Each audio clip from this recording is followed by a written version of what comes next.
we have Charlene Andersen. I pronounced that correctly. Hello. Yes. Yep. Brilliant. And thank you so much for joining us. I know you've just started opening up more and having interviews, and I saw a speech that you did recently, which was quite emotional and very good, very good. You went into a lot of depth with stuff. So obviously, I know a little bit about your background, but I am still interested to know more. And obviously, I know you've been doing Carnivore for quite a long time. That's why I wanted to get you on here and just give maybe a different perspective for someone that's been doing it. You're the person that's been doing it longer than anyone that I've spoke to, so it might just open up some more questions and things like that. So could you just give us a quick background about yourself, like a little elevator pitch sort of thing, and then how did you come across? Was it even called Carnivore when you started doing this way of eating? Mm-hmm. Yeah, no, it was not called Carnivore, but that name stuck. So fine, whatever it takes, We used to call it a meat-only diet or zero-carb diet.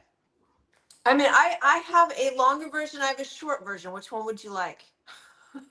Whichever's for you. I've got all the time in the world. Yeah, All right. whichever's the best way. Okay. All right. Well, obviously, it really started when I was born. I mean, most people, it starts even before they were born with the health of their parents. But when I was born, I wasn't given a chance to breastfeed long enough, I don't think, but my mom wanted to wean me off by 3 months. So I started formulas, which I reacted to every single one of them, and they decided to put me on one that was best. So I had that. My grandpa was a doctor, so we had a lot of medications on hand, especially antibiotics. And I was given antibiotics fairly recent, or not recent, I'm sorry. I was given antibiotics fairly often because I would have strep throat. And sometimes I wouldn't even have, a swab on the backs of my tonsils or anything to prove that it was needed. It was just given to me. So I had a lot of antibiotics growing up and a lot of medications. At 4, I had a bad asthma attack at nursery school and I jumped into some leaves. So they panicked, called my mom. I went through all the allergy testing. I absolutely hated that. They had to put me in this papoose thing. They called it a papoose so that I would be still because I was so scared. And, the open back and they prick everything and, oh, it was horrible. So I went through that and, I was allergic to almost everything. So they had me on allergy shots. And of course, I had allergy medicine, sprays, drops, inhalers. I had asthma. So my parents also kind of avoided having me be in any sports, which my dad's kind of athletically inclined. I feel like I sort of am. But I think that would have helped me. But again, hindsight's 2020. I love dance and I love to be active and stuff like that, but they kind of discouraged me from being involved with any of that stuff. I'm going to turn off my ringer. Okay. Okay. Hold on. Let me let me get my train of thought back. You'll get it. All right. So they just discourage you from sports. Yeah. Okay. So after the allergy thing, by 2nd grade, I was sitting in class and I had a sore on my eyelid and I just pulled at it with my eyelashes all just fell out. And it was disconcerting, but it actually felt better because it was so sore to blink and have that sore there. And then that soreness spread throughout that eyelid. And then it's it spread to the other eyelid and then my eyebrows. And by the end of that day, I had everything pulled out, everything. It was bad. And that was the beginning of what you consider to be trichotillomania. That's hair pulling. I didn't hair pull my head hair. I pulled my eyelashes and eyebrows. And that literally continued all the way through school, middle school, high school, college, and into working. And even into an all meat diet until we got it right enough. It was not good. I didn't always not have anything, but I always had pretty big patches gone. I was always very self-conscious about it. At age 12, I developed cystic acne, which is painful and ugly. And that was another source of feeling bad about having anybody look at me and notice things. My hunger was pretty big. I overate. I didn't binge. I always just had to fight how hungry I was, and I always snacked and stuff like that on really bad stuff. My fatigue became very, very bad at 12. And I actually developed lower back problems even as early as that. And I would have to lay down at times or stretch my back out at times, even at age 12. Just not fun. I did not have a horrible childhood like a lot of people do, either with events that they have happen or horrible surgeries or hospital trips or anything like that. I didn't have that. It's just things were developing under the surface. I was an only child, so my parents did send me to camp a lot, and I loved that. I loved to be outside. I was a tomboy. I climbed trees. I loved to Girl Scout camps, building fires, all that stuff. And I think that's probably when I was bit by a tick, but I don't remember. I don't remember a bullseye rash. I don't remember being sick in particular because I would have sicknesses that would come about fairly often. So, and I always had rashes as a child. And I remember tick checks at night after a day of, camping and stuff. And we would just pick them off. It's like, we didn't think anything of it. We were supposed to remove them a certain way. Yeah, we never did that. So I don't know. I don't know if I was exposed to Lyme then or if I was born with it or whatever. I don't know. Okay, advancing on. I got through high school. And then I went to college. And college, my health took a dip again. And that I developed amenorrhea almost immediately. And that's the lack of menstrual cycles. And I went lower fat on my diet to try to lose some weight because I just had this really bad body fat to muscle ratio. It just was bad.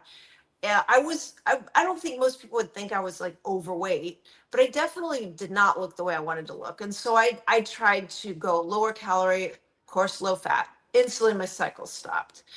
And then my fatigue level became so bad that I would fall asleep in class. And I made it through.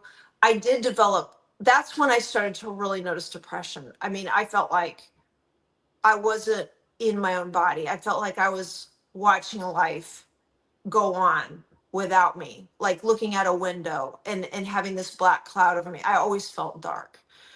And so that's when that started. But I graduated and went on to a really amazing job at Navistar. They design and engineer international brand trucks and buses. And I always loved automotive. And I was on a team that developed the interior trim of this really great new line of trucks. It's the split diamond. You see it, it's worldwide. They're everywhere. Medium, heavy duty, severe service school buses. It's a great brand. I was super happy as an art major in college to go there. So that was a dream job, but it also was full of stress and it was full of a lot of chemicals. So a lot of exhaust, a lot of paint smells. I was right outside where they had the life-size clay models of the new exterior design of these vehicles. It was absolutely amazing, but it always smelled like melted clay. And I don't know how toxic that was. Probably not. But the other stuff combined with the stress, I just think that all came down on me. So my health was going down further and further. This is when I met Joe, my husband now. And so he just really knew me as this failing health person, but he was all about family. He was all about health and fitness. And he also he was a upright bass player in a rockabilly band. And I had always been drawn to retro rockabilly, even when I was a young girl, because my grandparents used to take me to this really cool restaurant for the 100th Bomb Group, which was in 1940s. Obviously, World War II bomb group. And everything in there was memorabilia from that era. So the music, everything you see, all sorts of stuff. I was extremely impressed by that, which is part of why I have the style I have nowadays. But anyways, it was an instant connection with Joe. He was 15 years older, but it didn't matter. And we were on a mission to figure this damn thing out. You know, I was feeling worse and worse. Something had to help me. So I did go to doctors. I was diagnosed with degenerative disc disease. So that was no fun. And then we got married, and I didn't even feel well for my wedding. I mean, all that adrenaline, you'd think, but we were the first ones to leave the reception. I just wanted to go home. I was so tired. So that was August 1998. We knew it was about an all meat diet. Joe knew this. He knew that old bodybuilders, Vince Granda and other athletes, boxers, would use a steak diet, a steak and egg diet, steak, egg, coffee diet, however you want to say it. People like Marilyn Monroe and other Hollywood types would use it to prepare for movies. So these people were not just using the diet to look good, but to be able to be optimum in their activity, whatever it was. And we had no idea at that point that doctors had been using this over 100 years ago to treat patients of all sorts. We had no idea. I mean, the information was out there. We just hadn't received it yet. But anyways, we just had this feeling like we've got to reduce the carbs, which we did. We got to keep it going. And an all meat diet has been done. But we didn't know that people would use that as a consistent diet every day, year after year. And we just thought, we have to try something. We have to do something. So we started experimenting, and as you know, thinking about the whole animal kingdom, even though the diet seems restrictive, it was so big. I mean, there were so many things to test out, to try out. And so we just started down that path. I kept trying different medical avenues to try to get well. I made the mistake of going back to an allergist. After taking many years off getting allergy shots, I thought I'd try them again. And when I got those allergy shots, every single time I got one, I became paralyzed within 24 hours. It would start with my fingertips and toes. It would work its way up my limbs into my core. And as soon as it got to my core, I was out. I mean, I could barely reach the phone and dial, and this is, way back 1998, to call Joe to come and get me from work. And I had to be carried out of work. I had to be carried out of wherever I was. And I called the allergist's office to tell them what happened. They said, no, it wouldn't be that, because an allergy shot only would have a reaction within 20 minutes. That's why we keep you there. I said, yes, I know that. But every single time I have one of these stupid shots, this is what happens. They said, no, it wouldn't be that. So I thought, well, it is. Sorry. But I thought, okay, I'll give it another shot or two. The same thing happened. It was devastating. I mean, it was horrifying. And so I decided to stop those shots. But what happened then, and it stopped, but then what happened was, when I would have an overwhelming period of time, whether it was not enough sleep or too much stress, or we tried foods that just didn't work, I now would get that ridiculous paralyzation. I mean, that's when I felt like, I don't know how I am going to live. I don't know how I'm going to get through the rest of the day. How in the world am I supposed to have a life? I was completely devastated, completely. But we kept trying stuff, and we would have small little wins. The degenerative disc disease pain really went away almost as soon as I stopped the vegetables. However, we also realized that ground meats were not that great for me, and I would feel twinges in my back when I tried that. The amenorrhea stopped when I had enough food and I had enough animal fat. And I specifically remember adding a couple of dozen egg yolks, like day after day, from a local farmer. And literally, I would have ovulated almost immediately. And then 2 weeks later, started my period, and I never stopped having it. And then I've had 2 kids since then, home births, one with a midwife, one unassisted. Not that I'm suggesting that, it's just what happened. And no complications, nursed them, everything. It was just fantastic. I never, ever, after 10 years of not having cycles, I never, ever would have thought I'd be even able to get pregnant or even feel like being a mom. That's a lot of energy, you know? So that fixed. The trichotillomania, the pulling of my eyelashes and eyebrows, I didn't even realize it. But at one point I thought, wait a second, I have like a full set of eyelashes and eyebrows. I mean, they're a little thin because I put them through hell, but they're there, and I don't have that sense of pulling. It's nothing I have to fight or anything. So that fixed almost immediately. But I'm telling you, the Lyme symptoms, so the paralyzation and the fatigue, the absolute bone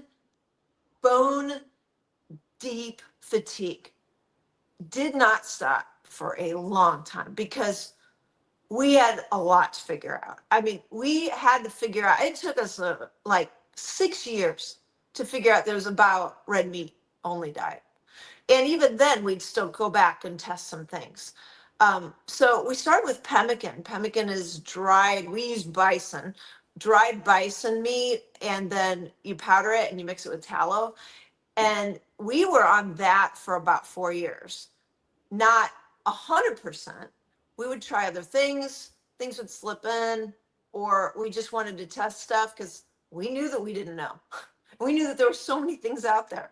And so, and also when I was pregnant with both boys, I had like cravings that, like with Charlie, I had what's now considered the sardine fast. I had sardines and egg yolks, but that didn't last long. I had just an aversion at the first to red meat, and so I did that. But it wasn't long when that aversion went away, and I went right back to red meat, and I felt good. And then with George, I had some sashimi. I think I had some quail eggs. So yeah, this kind of fish and egg thing came in briefly when I was pregnant with both, and then that went away. Anyways, I just followed my instincts. We have always followed our instinct, and that's the only reason why we got through this. When we joined Zeroing In on Health, we found that, oh my gosh, there are actually people out there that eat no carbohydrates for whatever reason, you know, mostly weight loss, but then others used it for diabetes control and all that stuff. We thought, oh my gosh, because we really thought that we were out there in the middle of the ocean with nobody else out there. We thought everybody thinks we're crazy. I mean, family members did. We even had to get rid of some of our family members because they did not have our best interest in mind. And we had to support ourselves. This was damn hard, and we didn't need anybody around us that was gonna bring us down. We had to do what we had to do. It was survival. It was complete survival every single day. It was not easy. I have to say that over and over again. It was not easy. But with Zeroing In on Health, that was great. It was a group of people, finally. It wasn't real big at that point. You know, Kelly Hogan was there, Charles Washington was there, Dana Spencer Shute, Esme, all, you know, these old time now carnivores doing it for whatever reason. And we learned about ribeye through them, really. And we thought, well, we know we'd had it before because we'd tried everything. We'd bought cows, you know, and had every part, every organ, everything you can think of. And we thought, let's try ribeye again. Oh my gosh. And we tried it again. It was like Thanksgiving. I mean, I felt so warm, so good. And from that point, I mean, pemmican was fine up until that point. That was the best thing I'd ever put in my mouth day after day. But ribeye, oh my gosh, unbelievable, untrimmed. So I made sure I had enough fat. For me, I need a lot of fat. If I go too heavy on the protein, I crave. It's like sugar, but that's me. And so with this ribeye thing, we had so much to discover even with that, because there's ways where you buy it, how you store it, how you cook it, you know, when you eat it, all this stuff, all these little details matter. And every single thing got me better and better and better. And then we did an interview with Esme. It went viral because it was a family of 4. It was good and bad, but we had a lot of bad attention. You know, Daily Mail contacted us, TV station contacted us, wanting us to be part of reality shows. A Japanese TV station wanted to come live with us. I mean, it was just absolutely nuts. We knew exactly what they were going to do. National Examiner was going to have us in their magazine, and you know, with the interview, with all the pictures and our names, and it would completely destroy us because we'd already been through a whole lot. We did not need that, and so we begged them to not do that. But anyway, Sean Baker, he saw the original interview that Joe did and was inspired by one of the pictures that Joe put up of himself. And he was a little bit older, and Sean thought, man, you know, this guy isn't even like working out a lot. What can I do at my age? And so he was inspired. And we listened to interviews when we decided to go silent because we had Child Protective Services and all that threatening on us, local people threatening us. Just, you know how people are. It's if they don't understand something, they get mad.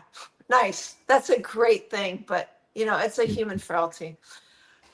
So yeah, we were silent, but we were watching this carnivore world emerge. And Sean Baker had an interview, and we thought, you know what? I think he's referring to Joe because he talked about a guy who he saw a picture of. He's inspired by him and stuff. And so then when Sean said something on Twitter, Joe responded. He said, "This is the guy right here." And so we thought, okay, that's pretty cool. That's pretty cool. He's talking about Joe. And so we had a little connection with him, and he asked me if I'd want to start off his Meat Heals website section of people who used the carnivore diet to get over illnesses. And I thought, okay, all right, okay, I'll do it. I feel pretty protected here, so I did that. It was cool. And then every so often they would add a new person and a new success story, and a new one, and just built and built and built. All the while, this whole community was getting bigger. You know, we watched Bella, we watched Sean Baker's group, we watched all these groups just becoming bigger, and names getting out there, and concepts and trials and errors and all this stuff. We thought, wow, it's no longer N equals 4, it's N equals all these people now. So it was very encouraging for us. Sean Baker put out the Carnivore Diet book, and he asked me if I'd be in it, and I agreed to that as well. So I'm the first story in there, Charlene. And so I was honored to be a part of this group, even though, you know, I was still trying to be fairly private. And so we still continue to be private until recently. Now my boys are 19 and 21. And I feel like I want to do as little or as much as I can to be part of this community because it's getting bigger. It's not a shock anymore. So I feel like, yeah, I've got to get out there. I've got to do whatever I can do. And so that's why I'm sitting here. Bless you. Thank you for everything. There is really, really great depth. You need to tell the whole picture for people to really, and it drew me, and I already knew some of that, but that painted a really good picture. So thank you for opening up, and I'm sure a lot of people appreciate it. I do. And I'm also sorry to hear that you had to go through that. It sounded quite debilitating, and I guess you just kind of got used to it. You did. I kept getting Michaela Peterson vibes, and she like obviously slight different, but you know, juvenile stuff going on, and then years and years of trial and error and trying to figure it out. So it's could be you're still here and you're thriving now, which is great. And I know you're not supposed to ask a lady her age, but I think it's quite relevant with yourself. So do you mind telling us how old you are? Because I think you look fantastic for your age. Oh, well, I'm 53. And I feel better now than I can remember. Every year that goes by and we still learn, I feel better. I mean, it's just wild. I don't know what our potential is as a human being, but for me to feel the way I used to and the way I feel now, it's just unbelievable. And that's why I always want to encourage people. Don't fear failing. Don't fear trying. Don't fear the length of time it takes. It is not a race. It is a long haul, but it will pay off for you. Brilliant. Exactly. Great words. So yeah, you referred to obviously Joe Rogan, Sean Baker on Joe Rogan. That's when I first heard yourself and your Yeah. husband, and I was straight away. I was googling. So I'm sure Sean said your last names as well. I think I found pictures of you both. There wasn't much out there, and I Okay. think I found your husband's Instagram. I'm sure I found something, but I remember seeing pictures. So like these sideburns and this your husband and he's both. It will more just think they look really good for their age. It's hard to argue that this crazy all meat diet is. So you're like the OGs of it, you know, the pioneers. That's what I sort of see it as. That's why I wanted to speak to you as well. So that, yeah. So I've known you for quite a while, and I've got Sean's book, so I've read about that. So with the not just the Lyme disease, but with because you hear a lot about people healing their guts and their joint pain and their mental health. I feel like you've got a combination of those, but also these more rarer things going on with like the Lyme diet, with the Lyme disease. Do you have any idea of like the mechanism and physiology behind why the cat? So do you literally put down to that the carnivore diet has cured, if you want to say, your Lyme disease? Mhm. Is that the way Okay. you put it?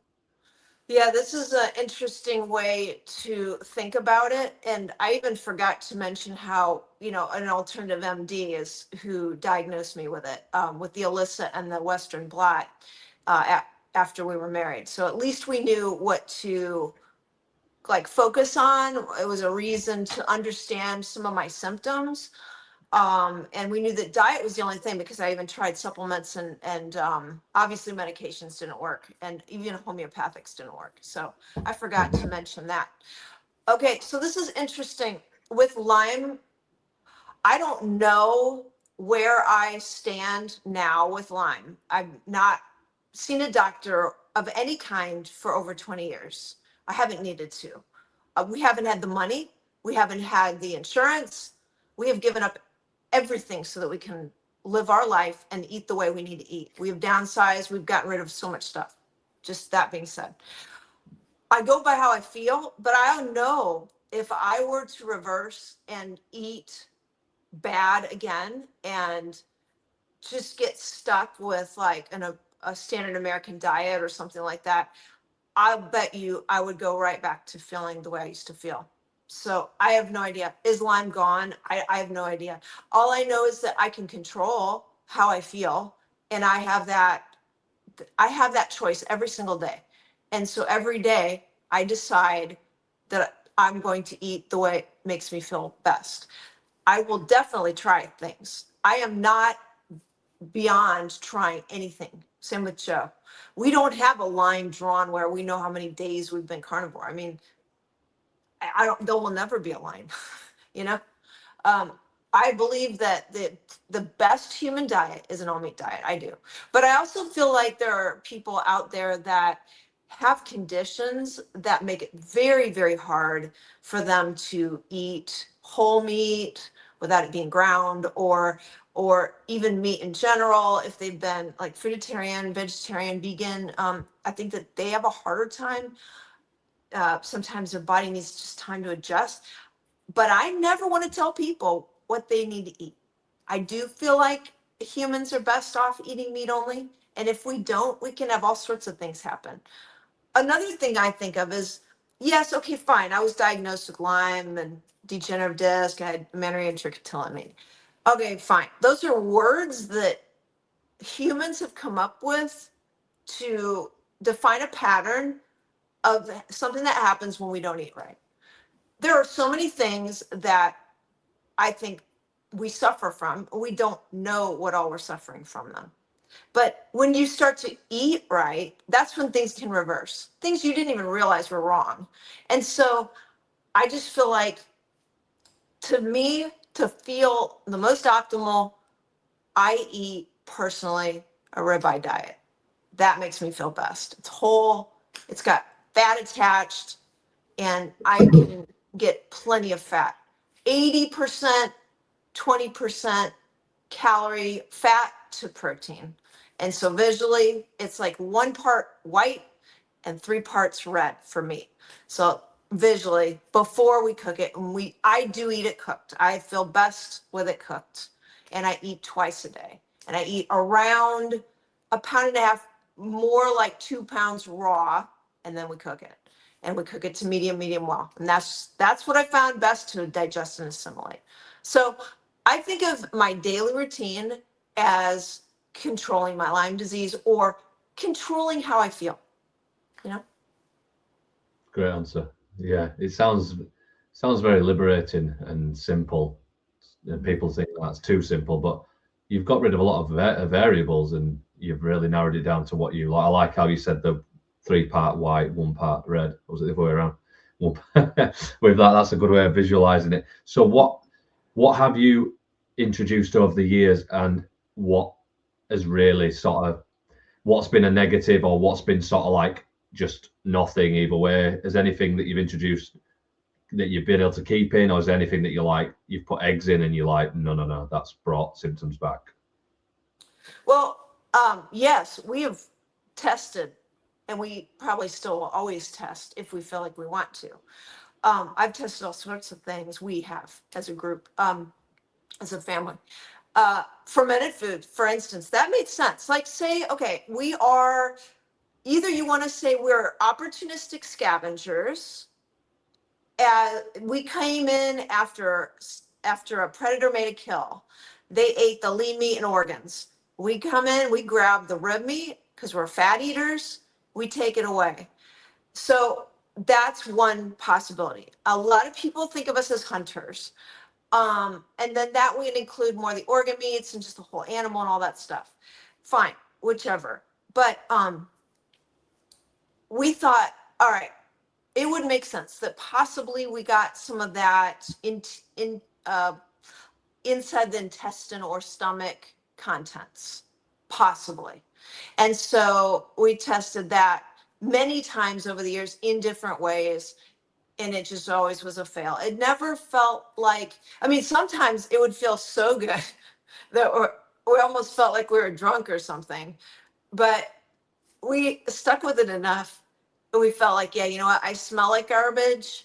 I have these things that, like, skin, and it wasn't healing because I've been through healing, and healing and reacting can be so similar. It can be so frustrating at times. And then the timing of it all, a reaction can be delayed and all this stuff. So it's always difficult to test, but important to just do one thing at a time.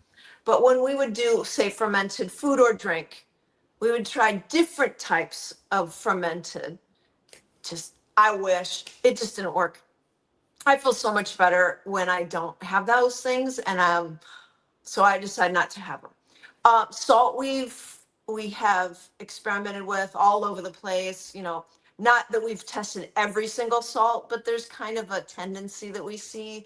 Redmond's is what I found to be the most doable for myself. Maybe because it's a land salt. Sea salt almost made me feel like I had a bacterial issue. And I think that there's microscopic marine life possibly still in the salt. I know that it has antibacterial properties. I know all that stuff. But if I had to have salt, and I will sometimes I'll have the salted pemmican from Carnivore Bar. Sometimes I'll have the Carnivore snacks that has Redmond salt in it. For travel, which now I'm traveling a little bit because of becoming a part of the carnivore world. Again, I went to Meat Stock and I went to Bella's meetup in Montana. Salt has a similar effect as sugar. So if I have much of it, I'm going to get racing heart. I'm going to feel cravings. I'm going to feel darkness.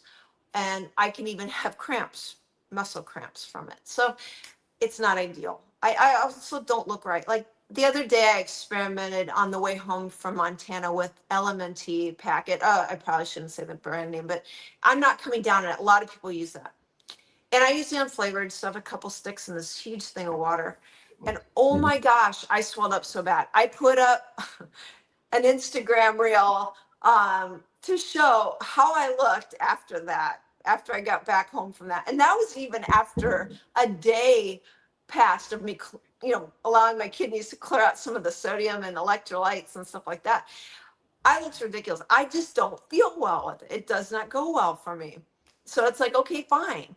If I can't have it, that's fine. Actually, we would always throw a party almost when we realized we couldn't have something. We we embraced that. It was almost freeing. It was like a prison that we were let out of. Even though our diet became smaller, our life became bigger.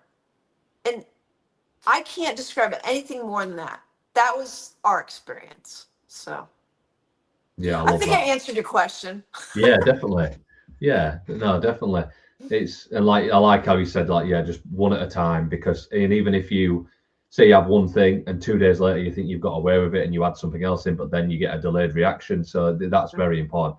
And I think by the looks of it, from what I see a large percentage of people in the carnivore, low carb, keto community have a lot of salt, and you get these outliers. Like I think you're aware of a Japanese lady, Kazumi, Kaz. Oh yes, she's I've a been you good back and friend of forth. mine. She's lovely. Yeah, she's been on. Unfortunately, it didn't. It kept messing up. Did the signal, so we didn't get to put the full thing on. But she was the first one that her and Anthony Chaffee started, and Bella started to come out with the no salt thing, and I think it's getting a bit of traction. So I'm guessing there is some sort of genetic maybe outliers where you're getting enough salt from your sodium from your meat and electrolytes, just what's naturally in the meat. Mhm. Whereas some people might waste more electrolytes and need them. So I think there must be a bit of nuance on there. No one can argue with you. If you've pretty much pinned it down to what happens when you have salt, and like you said, that's a celebration. You've got your answer, so that's fantastic. With regards to your husband, can you speak on like his experience with any like health problems before and then after carnival that he sort of solved? Is anything like that was as debilitating as your sort of journey? Yeah, Joe, because Lyme is corkscrew shape, it's very similar to syphilis. So he has Lyme. We never tested him, but he has all the signs that he has Lyme. And same with the boys because it's congenital as well. So this experiment that we were on, it was N equals 4, not just me, although I had it the worst. But Joe grew up in a family of 7, and he was a sugar addict. He would try to anything sweet. He would try to sneak in the house, you know. So he'd eat the raisins out of the Raisin Bran. He'd eat St. Joe aspirin, and I mean, anything that was sweet, he ate. And so he had a lot of issues with extreme shyness, but he broke out of that. His mom went on sugar blues. She read the diet or the book, and she decided to change some things. And all of a sudden, Joe noticed that he was able to talk to people, and he didn't have like the dandruff, and he felt like he wanted to be more active, and he always wanted to be outside. But just everything changed in his life. His life opened up, and that was just with sugar blues. So that was like replacing table sugar with like honey or something that you just don't use as much. And then the choices at the house were different. So he had that, but he never suffered from like allergies or anything major. It was almost more of like a mental shyness type of thing. Um, but then he got over that. I mean, he became a band guy, and he was on stage, and trust me, he stole the show every time with his upright bass that he would spin and stand on and all that stuff. Um, and so, but when he and I got married, he started to get very, very sensitive to things that I mean, he wanted to be on the same page as me. We were always doing the exact same thing. So that was very, very helpful. I did not have him around me, or when the boys were born, them like fight and want to do something completely different than me. We were kind of all in this together. If we tested something, we all tested it. So every one of us will have different things happen if we test like eggs. Like Joe may have, his teeth may feel so sensitive. He may have nightmares. Um, you know, I may get eczema and fatigue.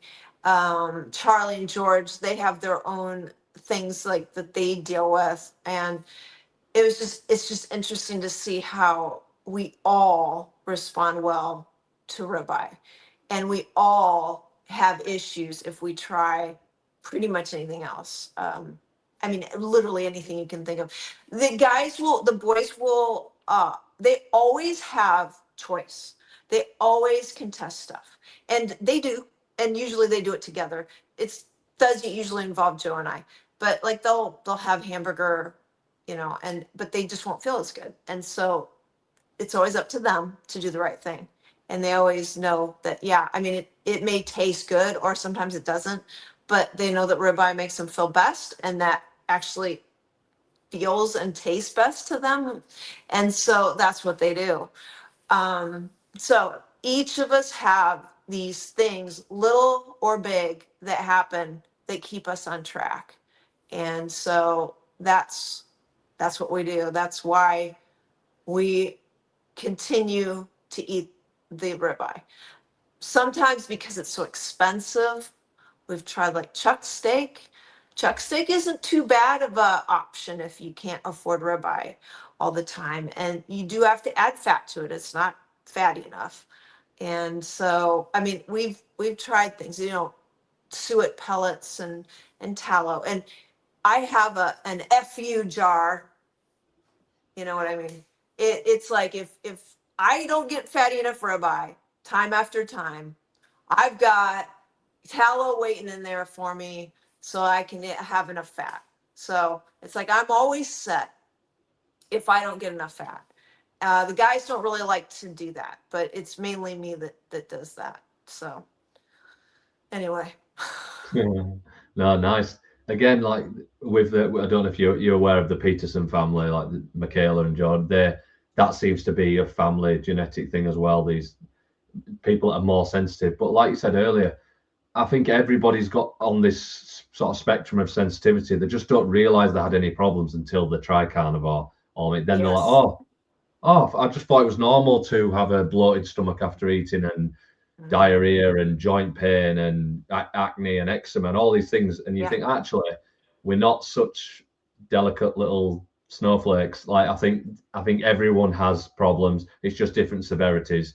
And a lot of people, unfortunately, might never realize that they could feel so much better by trying this way, which unfortunately. So have you got anything, do you do anything sort of that someone might see as non-carnivore that might be a bit crazy that you think, oh, I can actually have like Michaela Peterson, I think she can have like vodka and she's absolutely fine. Or do is there anything like a jelly babies or do you have like caffeine, something like that? Oh, Do you know anything like that? Is there anything that you think that people wouldn't expect you to have and you don't react to it? well, okay. I hate to almost get into this because there are people that are addicts out there that they have to make sure that they never touch any of that stuff. Otherwise, they literally could lose their life. I mean, sometimes it can get that bad for people if they have eliminated things and then they bring things back. People who deal with mental illness. I have used caffeine to help with a reaction. When I would have a reaction, especially that would cause the paralysis feeling, I would use caffeine at times to get over that reaction and then go right back to ribeye. And so, that it is what it is. I've told a few people about that. Now a lot of people are going to hear about it, and that's fine. But yes, I guess people say that they use plants as medicine. Well, I use it as like a drug. Okay, think about wolves, dogs. They will eat grass if they've gotten into something, and it literally purges it out of their system, and then they instinctually they eat right. But if they've got something in them, they will purge. And so that's what I have used, for instance, in the past to get over a bad reaction. It's fine, but I can come back from that. Some people, if they step into that, they are stepping back into addiction world for months and sometimes, over a year. I've heard of that happening. So I don't promote that But again, this is something that we have tested out. And in our testing, because it's so important, we knew what to do. That has come in. So that would probably be surprising to some people. But yeah, I've used coffee, and I've used like 5 hours, which is horrible because they've got the sweeteners and they got all the B vitamins, and but it's almost like it's a complete shock reset. And so that happens, and then I move back on, and that's what I do, you know. So luckily that doesn't happen hardly ever now. So, but in the beginning, that would happen. And so it's like, well, you know, we got to do what we got to do, and then we got to learn what we got to learn, and then we move on. So that's what we did. No, I've heard that's great. I heard that a lot, like using plants as like medicinal things like that, but not very often and for like a short period of time. That's good how I just feel like you're the same with myself. We're our own science experiment. Nobody can tell us how we feel. It's our subjective outlook and everything like that. So that's great. I feel like you've just got a handle on everything, and you seem very happy with it and everything. And it's not from an outsider looking in, and no one that just eat a standard American diet, or whatever, they're going to think it's restrictive and everything. But I'm pretty sure it's more restrictive having debilitating pain and period pain, and maybe, you know, not being able to have kids and everything, eczema and being overweight with acne. Is it worth those few seconds of mouth pleasure eating pizza and traditional junk food?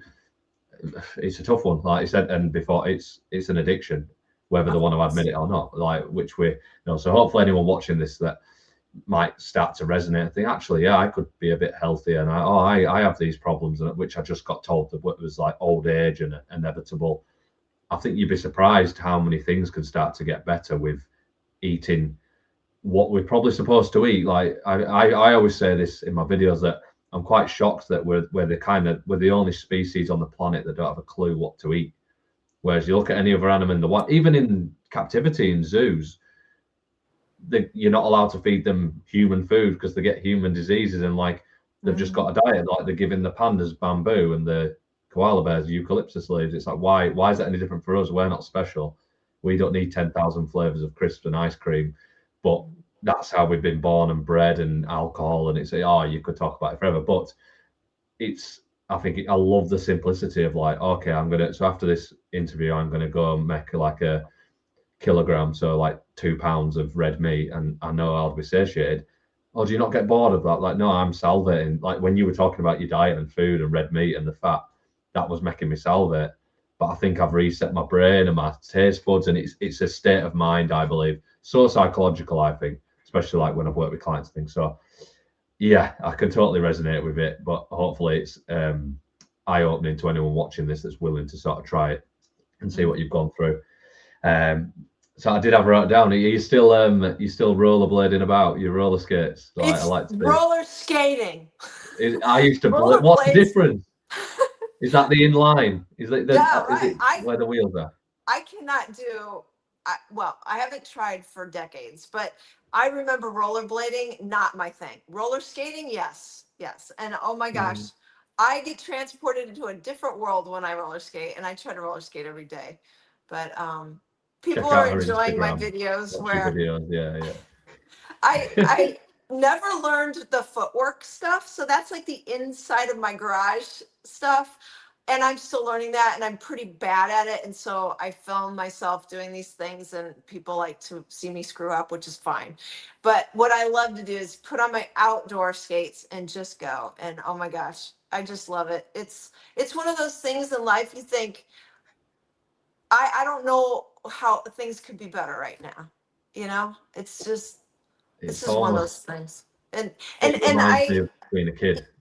Yeah, and at 53, I decided to buy them again. So it's like, you know, you never ever want to assume you're too old for something, or it's too late for you to learn like the cello, or it's too late for this or that. It's never too late. I mean, I don't want to think it's ever too late for anything.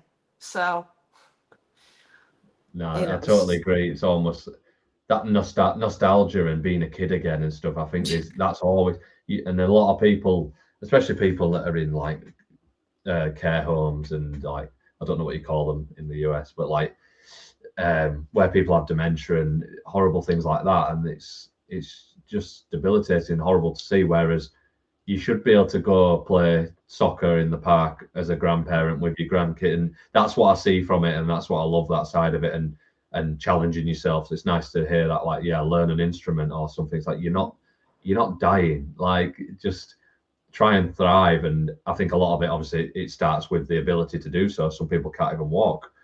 So if you can fix that with diet and get your head around that it is possible, then I think it's fantastic, and you're a great example of that. So no, keep doing that.